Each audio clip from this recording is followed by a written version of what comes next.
Є дві такі, не хочеться мені це говорити субстанції, це трошки образливо. Є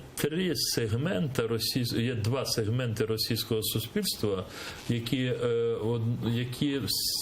здатні, скажімо, змусити Путіна повернутися, а якщо він не погодиться, тоді вони можуть його просто абсолютно фізично знищити. Це найблизьке його оточення, особливо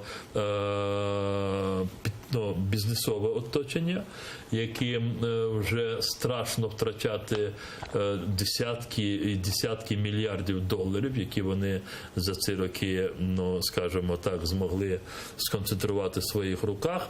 І це населення, якщо воно підніметься на бунт.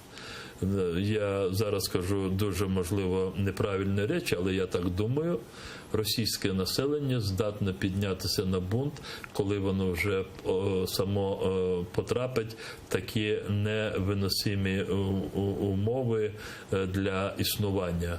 Тобто це має бути бунт таких, вкрай незадоволених своїм урядом. Тому Росія має завдяки цим санкціям прийти такий економічний занепад, абсолютний, щоб населення сказало, що така влада її не влаштовує.